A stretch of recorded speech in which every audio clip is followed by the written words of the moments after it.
Good morning students. बच्चों, आज हम इंग्लिश ग्रामर में अपना नेक्स्ट चैप्टर स्टार्ट कर रहे हैं, चैप्टर नंबर 10।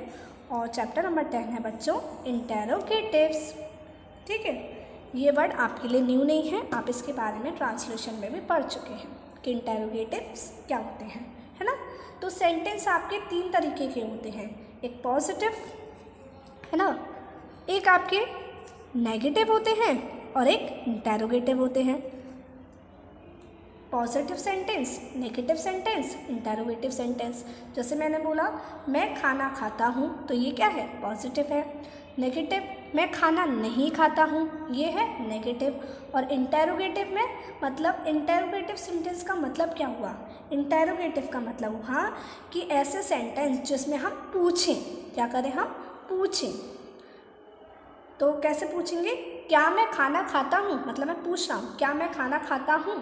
तो पूछने का काम जिसमें होता है उन सेंटेंसेस को इंटेरोगेटिव सेंटेंसेस बोलते हैं, है ना। और हमेशा जो इंटेरोगेटिव सेंटेंस होते हैं उनके लास्ट में इस तरीके का साइन बनता है, and this sign is known as question mark. देखिए क्या कहते हैं इसको, क्वेश्चन मार्क कहते हैं।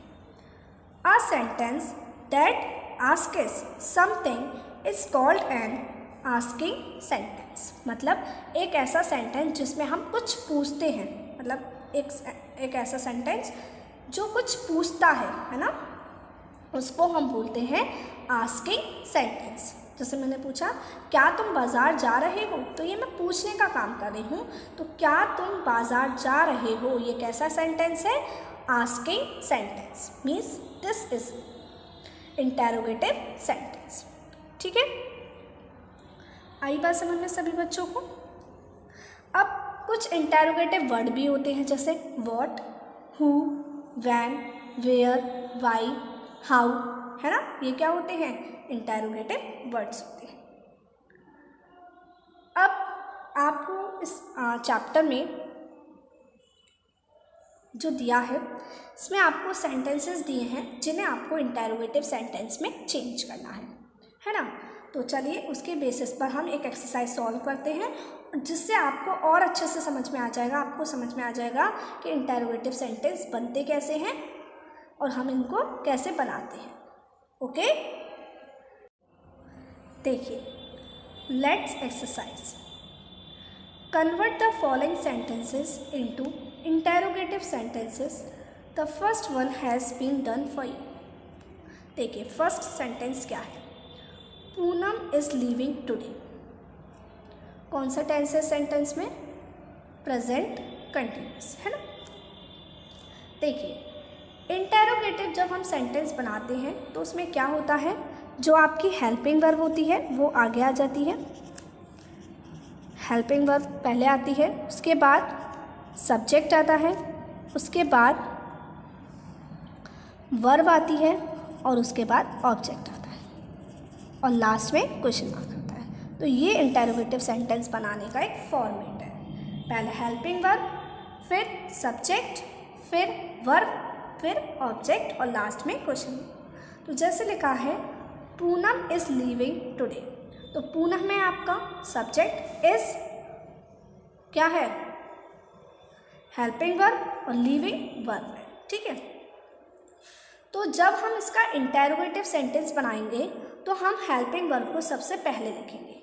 तो हेल्पिंग वर्ब है आपकी इज, तो इज मैंने सबसे पहले लिखा इज, फिर उसके बाद पूनम, फिर लीविंग, फिर टुडे और आफ्टर दैट क्वेश्चन। हम क्या लगा देंगे लास्ट में, question mark. It's very compulsory, बहुत इंपॉर्टेंट है। क्वेश्चन मार्क आप नहीं लगाएंगे तो वो सेंटेंस आपका रॉन्ग है। ठीक है, और क्वेश्चन मार्क देखकर ही हम पहचान जाते हैं कि ये सेंटेंस कैसा है, इंटेरोगेटिव सेंटेंस है। तो क्वेश्चन मार्क लगाना बहुत इंपॉर्टेंट है। ओके, सेकंड देखिए बच्चों, Manu was accused of cheating. तो आप इसमें देखिए हेल्पिंग वर्ब क्या है बच्चों, वॉज, है ना। हेल्पिंग वर्ब क्या है, वॉज, तो वॉज को हम सबसे पहले लिखेंगे, वॉज, फिर मनु, फिर बाकी का जो सेंटेंस रह जाता है हम उसको लिख देंगे और लास्ट में क्वेश्चन मार्क। मीन्स जो इंटेरोगेटिव सेंटेंस है उसमें जो हेल्पिंग वर्ब है सबसे पहले आ जाएगी। ठीक है। थर्ड देखिए, शेरी एट द लास्ट डोनट, है ना। तो अब आप ये देख रहे हैं इस सेंटेंस में कौन सा टेंस है बच्चों, पास्ट इंडेफिनिट। कैसा सेंटेंस है ये, पास्ट इंडेफिनिट टेंस है इसमें, सॉरी कौन सा टेंस है, पास्ट इंडेफिनिट। अब आप इसमें देख रहे हैं आपको यहाँ पर कोई भी हेल्पिंग वर्ब नहीं दिखाई दे रही होगी, नहीं दिखाई दे रही ना। अब जब हमें इसका इंटेरोगेटिव सेंटेंस बनाना है तो हमारे पास हेल्पिंग वर्ब तो है नहीं, अब हम कैसे इंटेरोगेटिव सेंटेंस बनाएं। तो देखिए बच्चों, इसमें हम जो हेल्पिंग वर्ब का इंटेरोगेटिव सेंटेंस बनाते समय यूज़ करते हैं वो होती है डिड। क्या यूज़ करते हैं हम, डिड। क्या यूज़ करते हैं, डिड। तो डिड हम सबसे पहले लिखेंगे, फिर हम सब्जेक्ट लिखेंगे। अब जो वर्ब आपकी सेकंड फॉर्म में यूज़ की गई है उसकी फर्स्ट फॉर्म लिखते हैं। कौन सी फॉर्म लिखते हैं, फर्स्ट फॉर्म। तो यहाँ पर क्या आ जाएगा, ईट मीन्स फर्स्ट फॉर्म आ जाए, फिर द लास्ट, फिर मतलब बाकी का जो पूरा सेंटेंस है उसे हम लिख देंगे और फिर question mark. Did Sherry eat the last donut. Okay, I बात समझ में। नेक्स्ट देखिए fourth one, the chicken crossed the road. अब ये भी कौन सा टेंस है इसमें, पास्ट इंडेफिनिट। और पास्ट इंडेफिनिट का जब हम इंटेरोगेटिव सेंटेंस बनाते हैं तो हम उसमें यूज़ करते हैं डिड का। किसका यूज़ करते हैं, डिड का। तो मैंने क्या लिख दिया, सबसे पहले डिड, फिर उसके बाद सब्जेक्ट, सब्जेक्ट है द चिकन, द चिकन। अब क्रॉस्ड, ये क्या है, वर्ब की सेकंड फॉर्म है और ये किस में कन्वर्ट हो जाएगी बच्चों, वर्ब की फर्स्ट फॉर्म में, क्योंकि हम ऑलरेडी डिड लगा चुके हैं ना। तो डिड लगाने की वजह से जो सेकंड फॉर्म में लिखी रहती है वर्ब वो आपकी फर्स्ट फॉर्म में चेंज हो जाती है। ये किसका रूल है, पास्ट इंडेफिनिट टेंस का रूल है।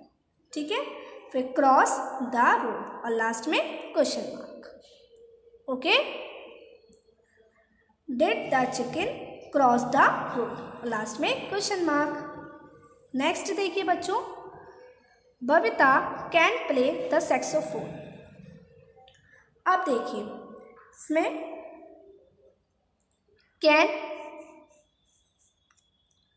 है ना, तो कैन क्या होगा, सबसे आगे आ जाए, कैन, फिर सब्जेक्ट बबीता, फिर प्ले द सैक्सोफोन और लास्ट में क्वेश्चन मार्क। ठीक है, अब जैसे मैंने बोला कैन आई ईट एप्पल, अब बताइए ये तो इंटेरोगेटिव सेंटेंस है, कैन आई ईट एप्पल। तो कैन मैंने सबसे पहले लिखा, फिर आई, फिर ईट, फिर एप्पल। इसी तरीके से can Babita play the saxophone. Okay, और लास्ट में क्वेश्चन मार्क। आई बात समझ में सभी बच्चों को। चलिए सिक्स्थ देखिए, you can understand why I am upset.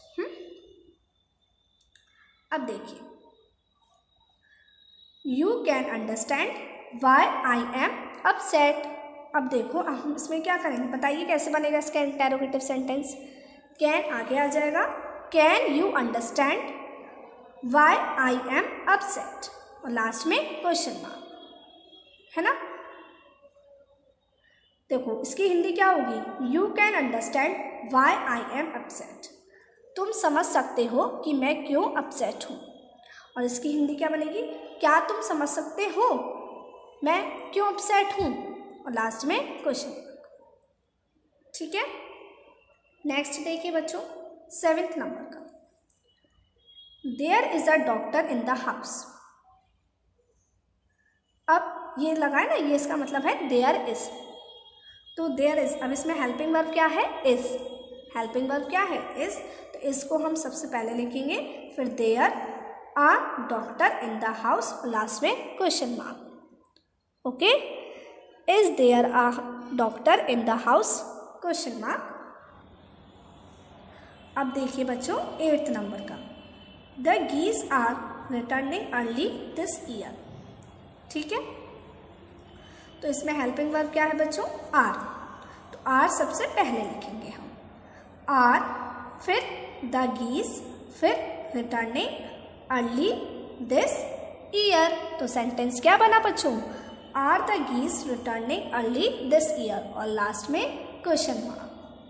9th number का देखिए बच्चों, your parents try to cheer you up when you are sad.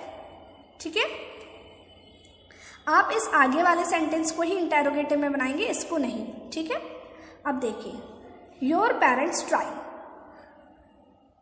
यहां पर वर्ब की फर्स्ट फॉर्म यूज हो रही है ना।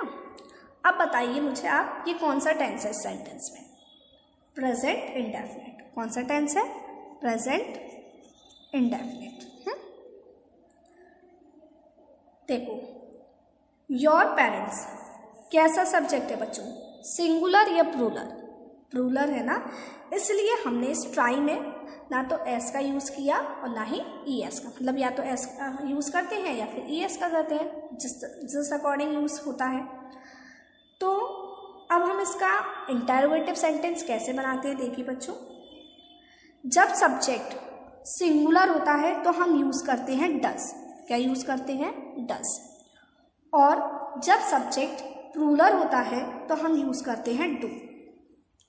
Singular does, plural do. तो यहाँ पर डू आगे लिखेंगे हम, क्योंकि योर पेरेंट्स कैसा है? प्लूरल सब्जेक्ट है, that's why we use do. फिर डू योर पेरेंट्स। अब ट्राई, फिर to cheer you up when you are sad. बाकी का पूरा सेंटेंस हम वैसे ही लिख देंगे और लास्ट में क्वेश्चन मार्क। ठीक है, आई बात समझ में? नेक्स्ट देखिए, Dolly choose the most expensive items on the menu. अब देखो, CHOSE ये बच्चों चूज की सेकेंड फॉर्म है। चूज मतलब स्पेलिंग डिफरेंस है, CHOSE है ना, ये सेकेंड फॉर्म है। इसका मतलब ये कौन सा टेंस है सेंटेंस में? Past indefinite. कौन सा टेंस है? Past indefinite. तो हम पास्ट इंडेफिनिट में किसका इस्तेमाल करते हैं? डिड का। मतलब आपको मेनली दो टेंसेस का याद रखना है कि प्रेजेंट इंडेफिनिट होगा तो सिंगुलर के साथ डस और प्लूरल के साथ डू यूज करेंगे, और पास्ट इंडेफिनिट होगा तो हम डिड का इस्तेमाल करेंगे, और जो वर्ब है वो सेकेंड फॉर्म से फर्स्ट फॉर्म में कन्वर्ट हो जाएंगे। तो डिड, फिर डॉली। अब ये चूज, ये सेकेंड फॉर्म है, इसकी फर्स्ट फॉर्म होगी बच्चों CHOOSE। फिर the most expensive items on the menu और लास्ट में क्वेश्चन मार्क। आई बात समझ में सभी बच्चों को? मतलब आपको इंटेरोगेटिव सेंटेंस में क्या करना होता है? जो आपकी हेल्पिंग वर्ब होती है उसको आगे लेकर आना होता है, फिर सब्जेक्ट, फिर वर्ब, और फिर बाकी का जो भी सेंटेंस रह जाता है आपका वो पूरा लिखकर और लास्ट में क्वेश्चन मार्क। अब हेल्पिंग वर्ब ओनली दो टेंसेस में आपको नहीं मिलती है, एक तो आपको किसमें? एक तो प्रेजेंट इंडेफिनिट में और एक पास्ट इंडेफिनिट में। तो प्रेजेंट इंडेफिनिट में हम किसका इस्तेमाल करते हैं? डस सिंगुलर सब्जेक्ट के साथ और डू प्लूरल सब्जेक्ट के साथ, और पास्ट इंडेफिनिट में हम किसका इस्तेमाल करते हैं? डिड का, चाहे सिंगुलर हो चाहे प्लूरल। ओके, अब जैसे देखिए एक सेंटेंस लिखा है, he goes to school. He goes to school. अब आपसे कहा जाए कि इसका आपको इंटेरोगेटिव सेंटेंस बनाना है। अब सब्जेक्ट क्या है बच्चों? ही, दैट इज सिंगुलर, तो हम किसका यूज करेंगे बताइए? डस का। तो डस, फिर ही। अब ये गोज है, तो बच्चों ये गोज जिसमें हमने ES लगाया, अब हम उस ES को हटा देंगे, तो ये गोज है वो किस में चेंज हो जाएगा? गो में। तो उसका आप ध्यान रखिएगा, जब सिंगुलर सब्जेक्ट होता है तो जो आपकी वर्ब है अगर उसमें S या ES लगा होता है तो वो हट जाता है। तो does he go to school और क्वेश्चन मार्क। ठीक है, आई बात समझ में सभी बच्चों को? तो इस तरीके से मैंने आपको इसके 10 सेंटेंसेस कराए हैं। अब आप सभी का होमवर्क है कि आपको इन 10 सेंटेंसेस को तो करना ही करना है, साथ के साथ इसके पीछे 10 सेंटेंसेस और दिए गए हैं, देखिए। अब आपको ये बाकी के 10 सेंटेंसेस खुद करने हैं, ठीक है? 10 मैंने आपको कराए हैं, 10 अब आपको खुद करने हैं। सिंपल वही है, हेल्पिंग वर्ब आपको सबसे पहले लिखनी है, आफ्टर देन सब्जेक्ट, फिर वर्ब और फिर बाकी जो भी सेंटेंस आपका रह जाता है वो सब। ओके, तो इस तरीके से आज आपको ये 20 सेंटेंसेस अपनी इंग्लिश ग्रामर की नोटबुक में करने हैं। तो अब मैं आपको नेक्स्ट क्लास में नेक्स्ट टॉपिक समझाऊंगी। Till then take care, bye bye.